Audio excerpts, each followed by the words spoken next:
How you doing out there in Facebook land, Twitch land, Twitter land, all you fun places? Welcome to my show. Joe Evans, 1st Congressional District candidate for Idaho. This is my town hall. Ask me anything. Please definitely ask me anything. This is my opportunity to talk to you about the things that are important to you. So comment, like, share. Let me know what's going on in your life. Let me know what's just going on everywhere. What is important to you? Talk to me. So last night was incredible. Friend, started doing his own podcast. He invited me onto his show. This was like episode 4 for him. So, he's been getting his sea legs in. A couple other things he's had going on. But so he invited me on last night. Went over to his studio. We killed about 4 hours just sitting and talking about random stuff. Now, for those of you who are interested, Jimmy Rhodes, his Safe Space podcast, it's his YouTube channel. You'll probably actually do better if you look up, what is it? It's Channel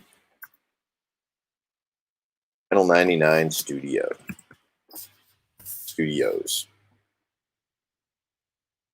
On YouTube, look it up.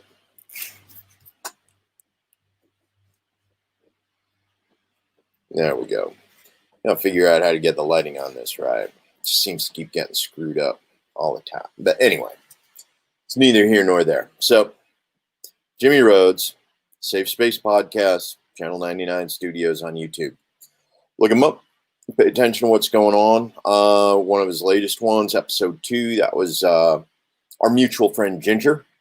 She went on, talked a little bit about libertarian politics, a little bit about punk rock, a little bit about her seeing what she's been doing as far as, as a musician, as a DJ, as a performer here in, there we go. Let's get the sun off the lens. Yeah, I'm still a little bit washed out. But anyway, so Jimmy Rhodes, we spent 9 hours talking about just about everything last night. Politics here in the state of Idaho, politics around the world. What my goals are, things I want to do with regards to my platform, things I want to do to make sure that things start working better for you. On a lot of different fronts, actually. Talking about medical marijuana, descheduling, ending the war on drugs, bringing our troops home, fixing education in the United States, all of those really great things. But so pay attention. That should be coming out hopefully in the next week or 2. Yeah, he's behind an episode. So I was episode 4. His last one he's actually got up and posted right now is episode 2. So, Jimmy, come on. Get Tim. Get that stuff knocked out. Get caught up. You're, 2 weeks behind now if you're doing one every Sunday night. So, anyway. What? The sun came out and all of a sudden we got in trouble. It's all right. We'll make it happen. So, tonight, later on, we got a broadcast going on. We will be talking about, tonight we got the debates, presidential debates, minus Joe Jorgensen. So, literally, we got the 2 clown shows from the 2 major parties who decided to hold a mock debate, so that they can get the practice in, absent the real presidential candidate, Joe Jorgensen. Yes, we love Joe Jorgensen. And, oh, man.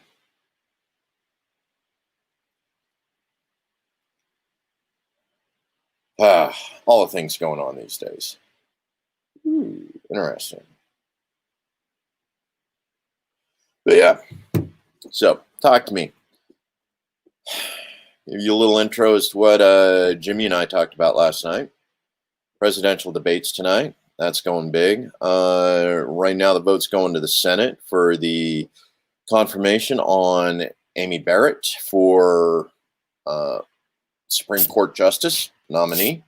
It's going to be an interesting situation because I think an awful lot of people are expecting some things that, they're not going to get. Awful lot of people from the conservative side over on the alt-right going, you know what? Amy's going to do this, that, and the other because she's really conservative. Now, the thing is Amy's, she's a jurist first, Catholic second, and she believes very much in case law. She believes very much in making sure that, the status quo is maintained. I mean, that is what conservatives do. They maintain the status quo. That is by virtue of who they are and what they do, which means that she's not going to change stuff, folks.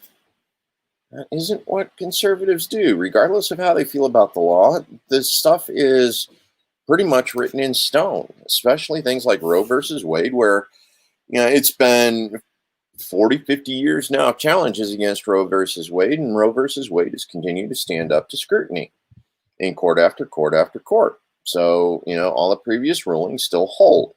They literally got to come up with something new, some new aspect, some new challenge to the case. And after 40 years of challenges to Roe versus Wade, it's going to be pretty tough to come up with something that hasn't been used to challenge Roe versus Wade yet in order to start trying to find the flaws in the rulings. So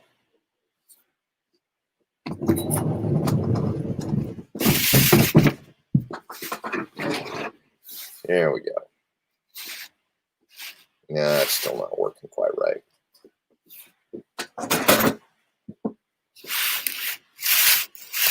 God. Problems when you're doing the home studio, folks. You're trying to make sure everything works right and you're doing the natural lighting thing. I love my outdoors, but I'm going to have to find some other time than 5:30 to do this if the sun's going to keep not cooperating like this. But yeah. So tell me what's important to you, folks. You've listened to me rattle on for about, 10, 12 episodes now, talking about different issues. I want to know what's important to you. Talk to me. Otherwise, I'm going to have to start making stuff up. What's something we haven't talked about yet, folks?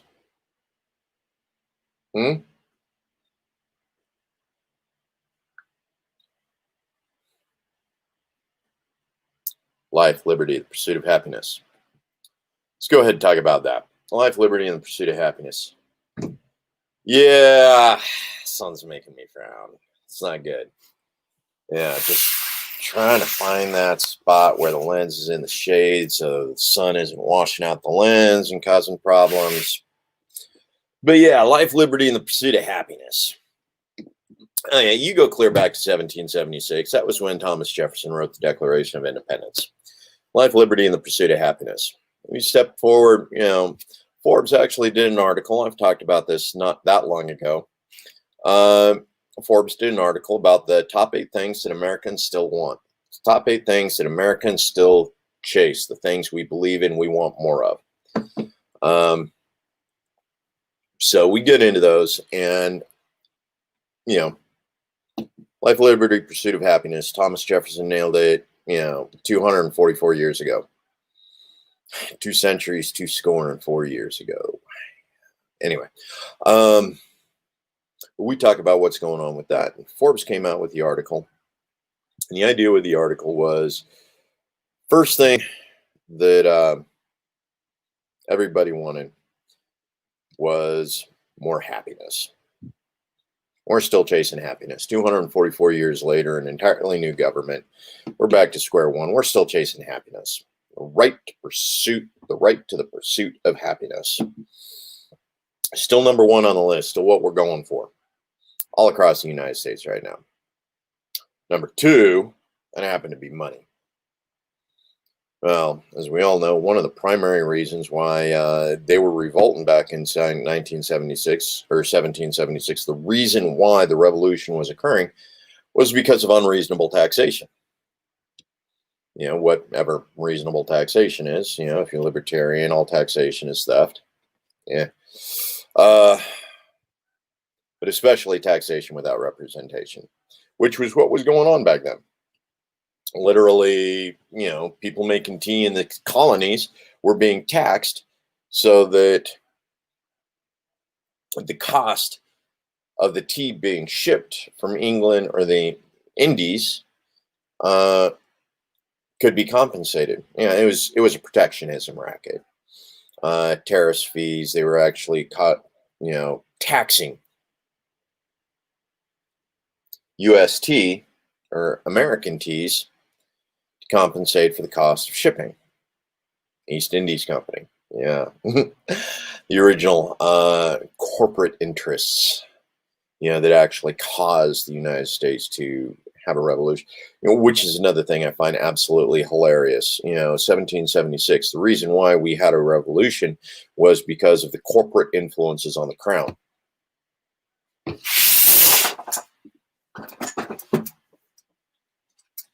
Yeah, so corporate influence on the crown. Here we are, 244 years later, and one of the biggest problems with the American economy right now is corporate protectionism. It is corporate influence on our legislatures, on our Senate, and not just back in Washington, D.C., but actually at the local level, at the state level. And to a certain degree, corporate influence even at the city level. One of the things we're dealing with right now in the city of Boise is a housing crisis. Well, all of the developers have decided that the only way to solve the housing crisis is to create a whole bunch of mid-level homes, whether it's mid-level apartments, mid-level homes. So we are literally having an excess of apartments that charge somewhere in the neighborhood of about $1,200 a month for a single room, as well as homes that are priced somewhere in the neighborhood of about $400,000 to $500,000 for anywhere from 1,000 to 1,500 square feet. And that's not building to the market. It's trying to force the market to come to the build. That's a gentrification model, and it actually hurts the communities it's built in. You're literally pushing out the poor by pricing them out of homes. When you push out the poor, you push out service workers. You push out the things that make the community nice. People can no longer afford to do volunteer work because they got to work the extra hours to pay the rent. These are people who can't afford to work as waiters, as waitresses. They can't afford to work at all of those nice little conveniences that make living in the city pleasant, which means now everything in the city starts becoming more and more expensive because, the people that can't afford to live in the city aren't going to work for the peanuts that they would have been, that would have paid for a significantly less expensive apartment complex. So this is one of those things where literally we are gentrifying the city of Boise with this entire concept of we want the poorest to work for us. We just don't want them living in our neighborhoods. Yeah. Oh, welcome to Classism 101. Class NIMBYism, not in my backyard. You can work here, you just can't live here. Where have we heard that before? Yeah. It's all right. Classism. We deal with it. It is what it is. Of course, the trick is we just got to admit that it is. Because that's really the problem. We have an awful lot of problems in the United States admitting that what is. We keep insisting it isn't. No, that's not real. No, we wouldn't do that. No, that isn't. Yeah, it's real, folks. It's real all over the place. Leah, absolutely. Graduating from BSU as a teacher and wanting to live in the city where you grew up. No, you can't these days. It's practically impossible, Leah. You know, oh God, and Portland. Portland's even worse right now. You know, it's well the entire West Coast. You know, and a lot of the problems that are happening all along the I-5 corridor. And this is right. It's the entire I-5 corridor. It's Seattle. It's Portland. It's Shasta, California. You know, Medford, Oregon, San Jose, San Francisco, Los Angeles. That entire I-5 corridor. Literally, the poor have been priced out of homes. You know, if you want to live and work in any of those communities, you literally have to live in your vehicle. Get yourself a 1960s VW bus and, you know, go ahead and kit it out with your little mini kitchen. And, you know, you literally got to live out of a car, or you're living in one of the shanty towns. It's one of those things ironic about the I-5 corridor. You have working homeless all up and down the I-5 corridor. Here in Boise, we already have working homeless. These are people who can't afford a dwelling. They're living out of their cars. They're living in the shanty towns. You know, they're living among the home. They still got jobs. Literally, they are working those $8, $9, $10 an hour jobs that won't pay for a house, won't pay for an apartment, but that's where they're making their money. Which, you're doing it intentionally. Mind you, doing it intentionally. That's not a bad deal. You know, I mean, you got your little VW Bug, or, you know, even a, minivan. Minivans aren't bad. Wouldn't necessarily go with a white panel van. Reason why is because that's got other connotations. But, you know, a lot of these, your RVs, got a lot of homeless people floating around in, you know, 20-year-old RVs right now. Now, I'm not talking the snowbirds. They have, you know, the $150,000 luxury RV models. I'm talking the outdated ones, you know, that still have the wood paneling on the inside. And you know the ones I'm talking about. You know, but they're living in these mobile homes, mobile camps, either living out of a tent, living out of the back of a van, living in their car, in order to continue working in these environments where they grew up. And that's Portland, Seattle, Boise even. You know, serious problem, the housing market. And that's the effect of corporate influence on local economies. You know, because these are limited liability companies. These are small time, well, they're actually big time developers. We have 3 major developers here in the Boise area that build either housing subdivisions. Literally, they go in and buy the subdivision. And if you're going to buy a house in the subdivision, you got 5 floor plans, and they're all prefab basically. And they bring in barely skilled workers and slam it together for you. And now you're paying $500,000 for a house that 10 years ago nobody would have even considered looking at because of the cheap way in which it was built. But these 3 or 4 developers own development in the Treasure Valley right now. Same thing we got going on with regards to our construction and our outfitting for our apartment complexes, for our multi-dwelling buildings. You know, we got about 3 or 4 that handle all of the apartment construction here in the Treasure Valley. They decide what gets built. They go to the city and tell the city what the city is going to allow to be built. That's not built into the market, folks. It really isn't. And at some point, sooner or later, the market's going to reject that.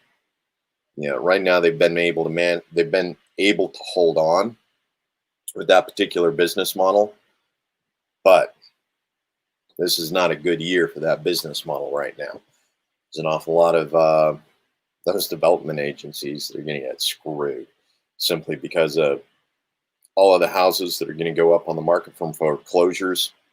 all of the people that are literally going to get kicked out of housing because come January 1st, the CDC ban on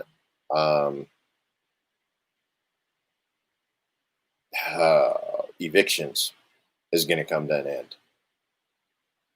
Yeah, right now it's good. You know, all the profit made by not having to give back deposits on apartment complexes, on apartments that you're not going to be able to rent back out.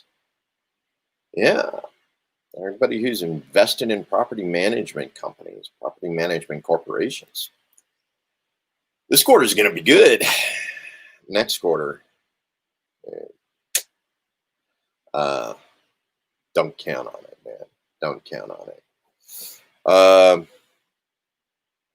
Right. Laws against school districts collecting impact fees to help fund schools. Not only were we near last or last now in school funding, but we've also prevented school districts from adding impact fees to that development. Qualify for homeowners exemptions and property taxes, yet could easily pay more, should pay more. Value is being stripped of its values. Wouldn't care if my property tax exemption only applied based off income. Well, see, that's another interesting thing. It's how we do our taxes right now in the state of Idaho, Leah. The Idaho Tax Commission every so often goes out and they create a survey. They create a, it's a report basically on how much taxes are paid in the state of Idaho to Idaho. Now, this doesn't take into consideration federal taxation. This is specifically the taxes that occur here in the state of Idaho. It was determined on a basis of income, and they broke this down by, I think, quintiles. So it's like lowest 20%, second, third, fourth, fifth, and sixth. And by the breakdown by quintile, your lowest quintile paid the least amount of taxes. And that was largely because their subsistence, they're living off of welfare, Social Security, disability. They don't make enough to get taxed. But once you hit level 2, they actually paid the most of their income in taxes. The thing was close to about 9%. And then from there, it started going back down as a percentage of your income that you paid in taxes. Now, this is a combination of property tax, sales tax, and income tax in the state of Idaho. Now, the reason why, second tier is the highest is because they're just above the poverty zone. So they're actually getting taxed at Idaho's flat income tax rate. But they have less disposable income, which means they're paying the same amount for all the food and all other food's getting taxed. So they have a higher sales tax on their income every year because sales tax is a consumption tax and it's regressive because you're charging tax on income that really isn't disposable. They don't have disposable income that they can save. Whereas if you're at the top end of the screen, they can put money in savings. They can invest their money. That money isn't taxed the same way.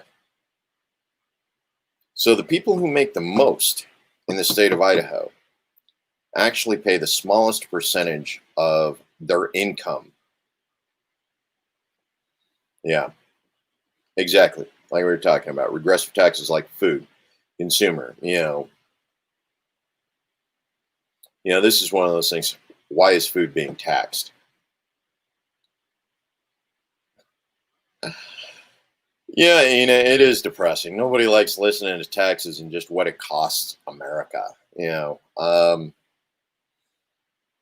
it's one of these conversations that need to be had because until we actually go through and we do tax reform and we actually set it up, this is one of those things where you got to go in and really sit down and break down and evaluate the process. This is especially important. The reason why we talk about taxes right now is Donald Trump just came out with his tax returns. Okay, his tax returns were the kind that said, oh, yeah, Jim Risch, his 50 years in politics right now, has contributed a long way, not just to the way Idaho taxation works, but the way national taxation works. Jim Risch. Yeah. If you want more about Jim Risch and my conversation on him, actually look up the Jimmy Rhodes show, Safe Space, when he actually produces the one that him and I have. But Jim Risch actually had a serious issue with regards to that. But yeah, so let's get back to Trump.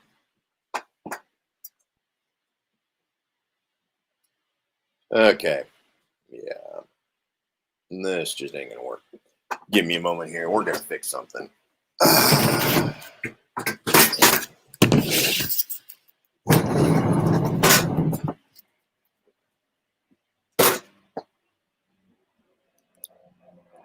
Oops. What'd I do?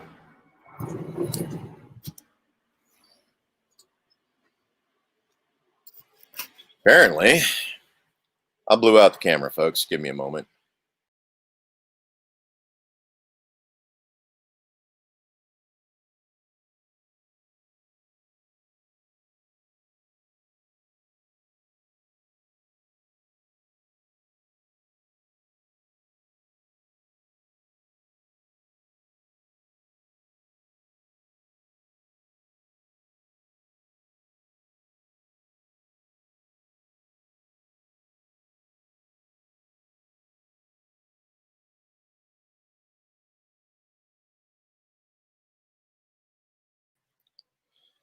But yeah, so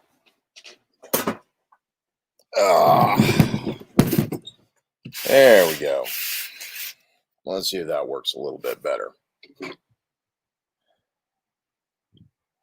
Yep, nah. Evening Sun's just going to screw me tonight. I'm going to have to find someplace else to do this. But yeah, Trump, we finally got his tax returns, his non-tax returns. And the reason why, he's paid $750 in U.S. tax returns. Now, that's not saying Trump didn't pay his taxes. He paid a lot of taxes once you take a look at the returns and how it broke down. Problem is most of the taxes he paid, yeah, we do need to recognize how important it is. But the thing is with Trump, most of the taxes he paid on his tax returns, that was broken down, and he paid millions in taxes. I'm pink. There we go. See if I can get that right combination of everything working out the way it should. It just ain't going to happen. My natural light doesn't want to play nice with me tonight. But, yeah, so he paid millions in taxes, but he paid them all to foreign nations. And so, literally, Trump has been involved in U.S. nation building because of the way our tax code is written, where U.S. corporations owned by U.S. people continue to get tax write-offs. I look like the light right now. Yeah.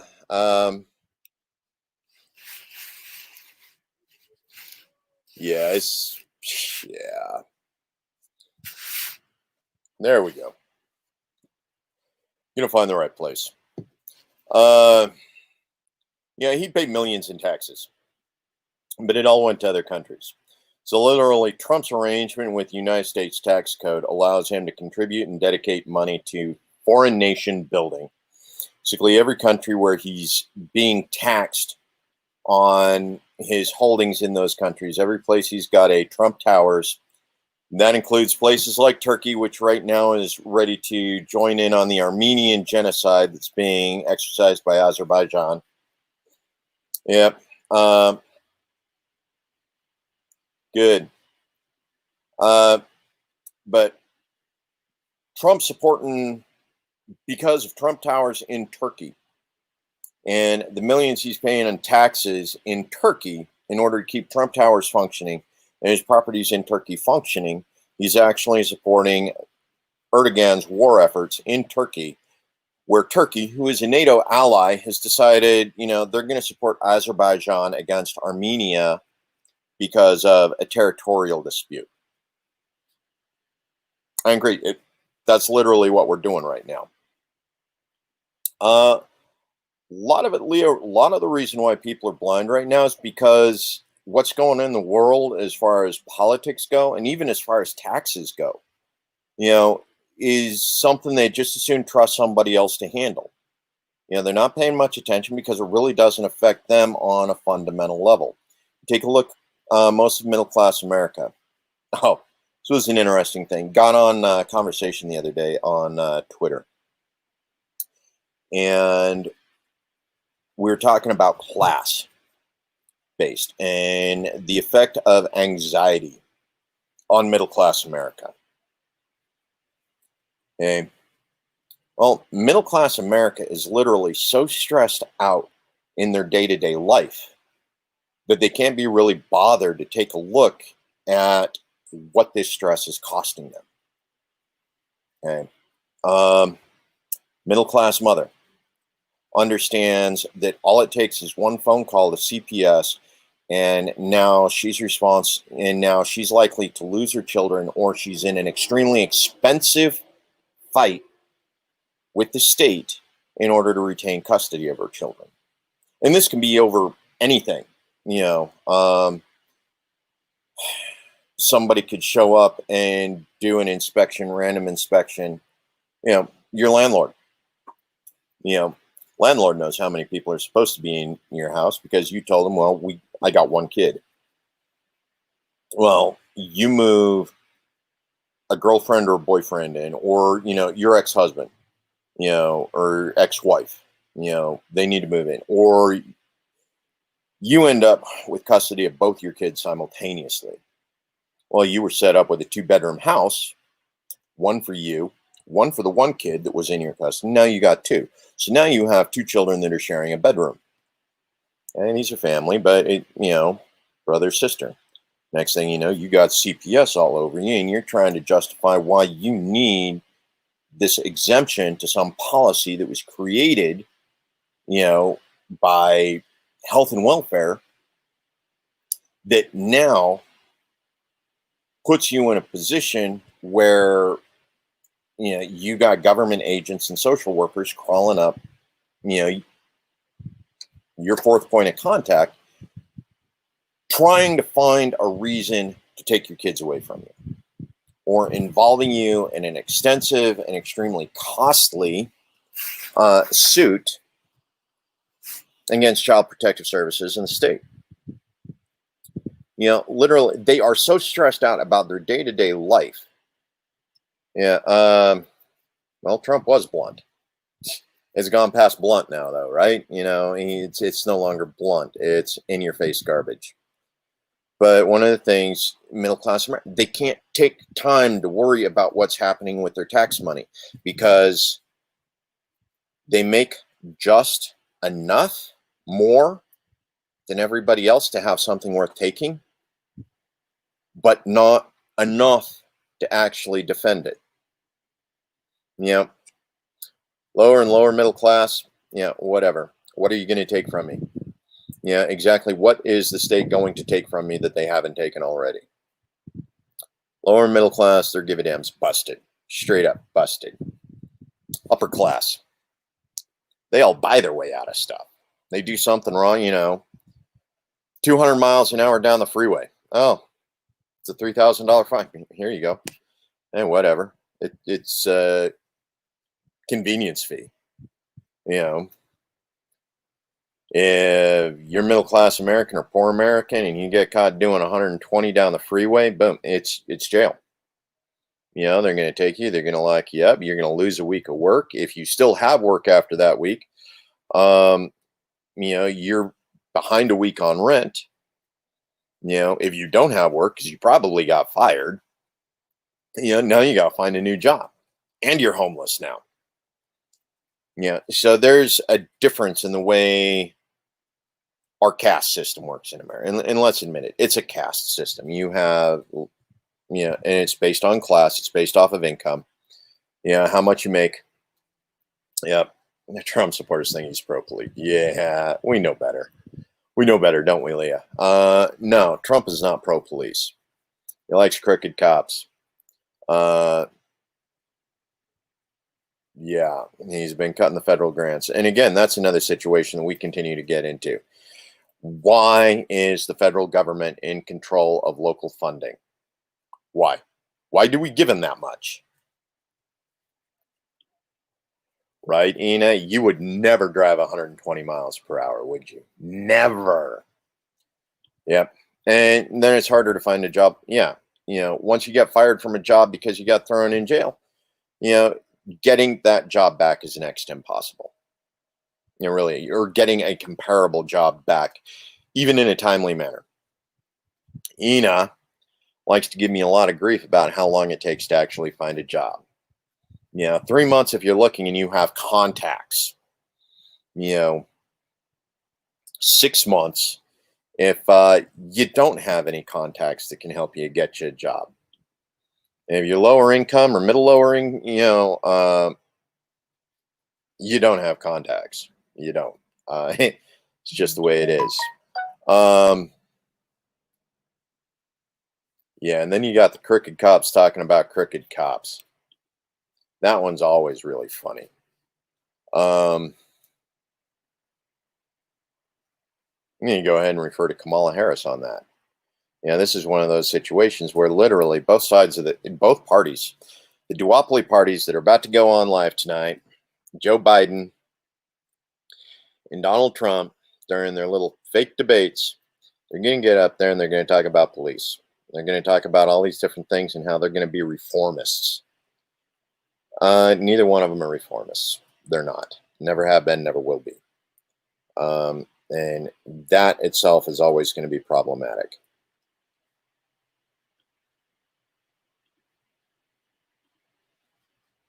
Why?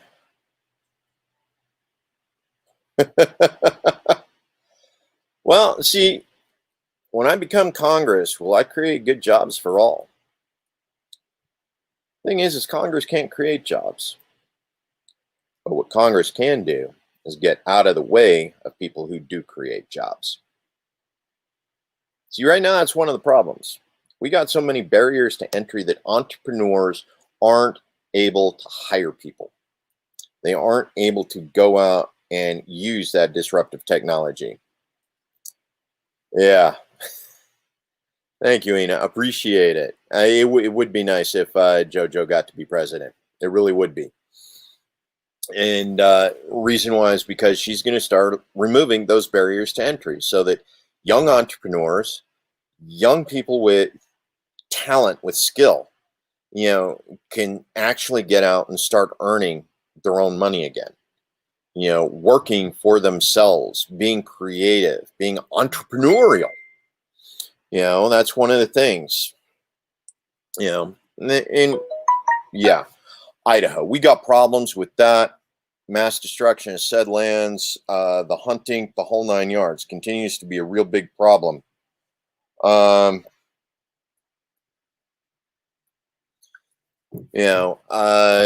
I-5 corridor just got burnt down because of the way that we've handled our environmental issues, our conservation issues.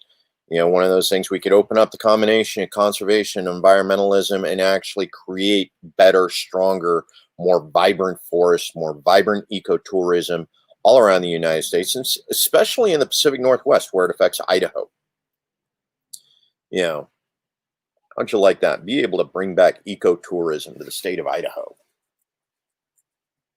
Be able to spend your summer working on the river rafting projects, teaching city kids how to fish,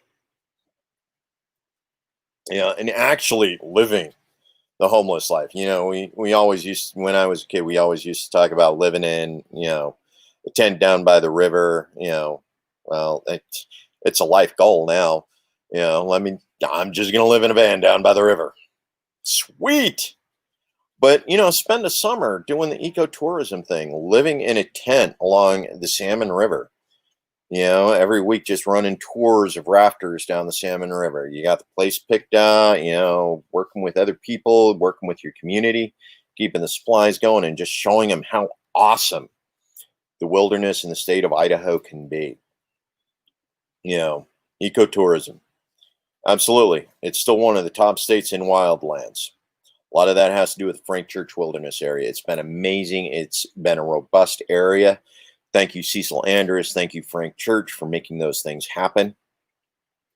This is one of those things. And that ecotourism, it's a year-round thing. If we do better with the land management, not only do we have the summer tours as far as water rafting, fall hunting season, go out, help those subsistence hunters, find that good deer spot, go out,